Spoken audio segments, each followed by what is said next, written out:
सभापति महोदय, यहाँ पर सत्ता को लेके होड़ मची रहती है, सत्ता पाने को लेके बोला जाता है। मैं जो कहना चाह रहा हूं, हमें सत्ता नहीं चाहिए, हमें हमारा अस्तित्व बचाना है, हमारा स्वाभिमान बचाना है, हमारा जल जंगल जमीन बचाना है। और देखा गया देश के अंदर आदिवासी समुदाय जल जंगल जमीन की बात करता है तो उसको नक्सलवाद का ठप्पा दे दिया जाता है, उसको नक्सलवाद के नाम से मारा जाता है। छत्तीसगढ़ का बस्तर का इलाका हम देखते हैं, 11 साल की बच्ची को मारा जाता है और कहा जाता है कि नक्सलाइट थी। 3-4 साल के बच्चों को मारा जाता है, गर्भवती महिलाओं को मारा जाता है।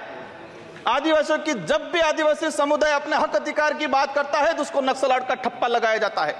सभापति महोदय, आदिवासी समुदाय को या एससी समुदाय को फ्री की योजना, हम कहते हैं हमें फ्री की योजना मत दो, हमें हमारा हक दो, जल जंगल जमीन का मालिकाना हक दो। और संविधान के अंदर शेड्यूल 5 के अंदर, शेड्यूल 6 के अंदर जो रिजर्वेशन पॉलिसी लागू की है उसको धरातल पे लागू किया जाए।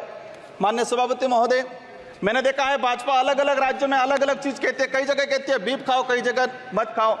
हमारे आदिवासी समुदाय को लेकर एक धर्म कोड की लंबे समय से मांग चल रही है कि आदिवासी समुदाय को अलग से धर्म कोड दिया जाए।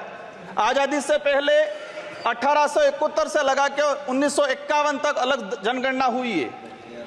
आज आदिवासी समुदाय कोई ईसाई धर्म अपना रहा है, कोई हिंदू धर्म अपना रहा है, अलग अलग जगह बटा हुआ है। आदिवासियों की आइडेंटिटी, उनकी पहचान खत्म हो रही है। आदिवासी समुदाय अपनी पहचान बचाने को लिए लड़ रहा है और लंबे समय से कह रहा है कि आदिवासियों की अलग से जनगणना कॉलम होना चाहिए, धर्म कोड होना चाहिए। झारखंड के अंदर 11 नवंबर 2020 को झारखंड विधानसभा में प्रस्ताव पास हुआ अलग से आदिवासी धर्म कॉलम को लेके। वहां विपक्ष में भाजपा थी और भाजपा ने समर्थन दिया और कहा कि आदिवासी समुदाय धर्म व्यवस्थाओं में, भले हिंदू हो ईसाई, उसमें नहीं आता है, आदिवासियों की अलग परंपराएं रीति रिवाज है, उनको धर्म कोड जारी किया जाए। लेकिन राजस्थान में अलग तरीके से माहौल बनाया जाता है। हम कहते हैं हमें किसी धर्म में नहीं रहना है, हमको आदिवासी हैं, आदिवासी रहने दिया जाए।